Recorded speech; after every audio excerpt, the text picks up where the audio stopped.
अगर जीवन में सफलता प्राप्त करनी है तो मेहनत पर विश्वास करो।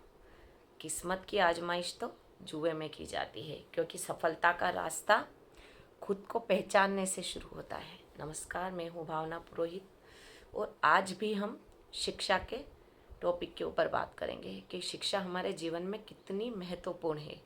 और अगर बच्चे जो आलस करते हैं, जो पढ़ाई नहीं करते हैं, तो मैं उन बच्चों से कहना चाहती हूँ कि वो अपने माता पिता से पूछे कि शिक्षा होती क्या है। तभी तो वो आपको एक महंगे स्कूल में पढ़ा रहे हैं। एक बार की जैसे हम बात कर लेते हैं कि एक बार की बात है कि कक्षा में गुरुजी अपने छात्रों को समझा रहे थे कि प्रकृति सभी को समान अवसर देती है, कि प्रकृति सभी को समान अवसर देती है, सबको परिवर्तन के अवसर देती है। तो हमको उस अवसर का कैसे लाभ उठाना है, ये बात हम इस कहानी के माध्यम से समझेंगे कि उस अवसर का इस्तेमाल अपने भाग्य में खुद बना सकते हैं। इसी बात को ठीक तरह से समझाने के लिए गुरुजी ने 3 कटोरे लिए। जब उनके शिक्षक ने उनसे क्या बोला कि ऐसा करो कि 3 कटोरे लेके आओ, 3 कटोरे लिए और पहले कटोरे में एक आलू रखा, दूसरे कटोरे में एक अंडा और तीसरे कटोरे में चाय की पत्ती डाल दी। अब गुरुजी ने बोला कि इन सबको आप ऐसा करो कि गैस पे चढ़ा दो, उबलने के लिए रख दिया। सभी छात्र ने सब हैरान होकर देख रहे थे कि किसी को कुछ समझ में नहीं आ रहा था कि आखिर बात क्या है, गुरुजी हमको समझाना क्या चाहते हैं।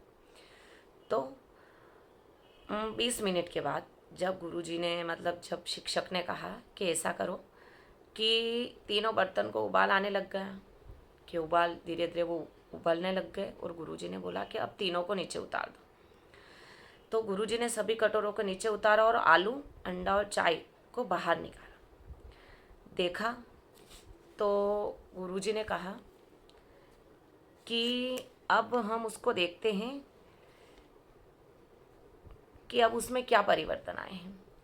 तब शुरू में जब आलू को देखा तो वो थोड़ा सा उबलने के बाद नरम हो गया, और जब दूसरी बार देखा कि अंडे के पास गए और अंडे को देखा दूसरे कटोरे में, तो वो थोड़ा कठोर हो गया। और जब चाय पत्ती को देखा तो वो बिल्कुल बदल कर अपना परिवर्तन बिल्कुल रूप बदल लिया उसने और अपना परिवर्तन कर दिया।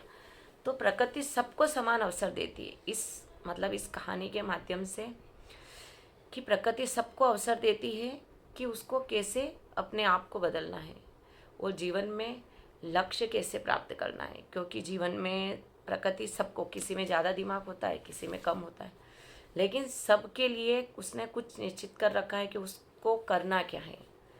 लेकिन ये हमारे ऊपर डिपेंड करता है कि हम जो हमारे पास समय है हम उसका सदुपयोग कैसे करें। जैसे करत करत अभ्यास के जड़मति होत सुजान, रस्सी आवत जात के सिल पर परत निशान। तो जब बार बार अपन अभ्यास करेंगे किसी चीज़ को जो हमें याद नहीं हो रहा है, या हम पढ़ रहे हैं तो भी कोशिश कर रहे हैं लेकिन हमको याद नहीं हो रहा, लेकिन अगर वो बार बार एक ही चीज़ को लिखेगा, फिर पढ़ेगा, लिखेगा, बोलेगा, तो करत करत अभ्यास के जो बार बार अभ्यास कर रहा है, जो बार बार उस चीज़ को हासिल करने की कोशिश कर रहा है, तो चाहे मूर्ख से मूर्ख इंसान भी अच्छा बन सकता है। अगर मूर्ख से ज़्यादा मूर्ख भी अगर इंसान इस चीज़ को पाने की कोशिश कर रहा है तो वो भी उस चीज़ को हासिल कर सकता है। क्योंकि रस्सी आवत जात ते सिल पर परत निशान। अब रस्सी भी अगर बार बार हम कुएं में डालते हैं ना, आप लोगों ने देखा होगा कि जैसे कुएं में हम बार बार रस्सी को डाल रहे हैं तो वहाँ पे निशान पड़ जाते हैं। तो जब रस्सी को डाल रहे हैं फिर खींच रहे हैं, रस्सी को डाल रहे हैं बाल्टी से खींच रहे हैं, तो वहाँ पे भी निशान पड़ सकते हैं, ताकि पत्थर पर निशान नहीं पड़ते हैं।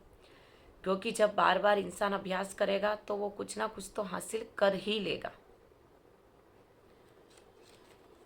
नमस्कार।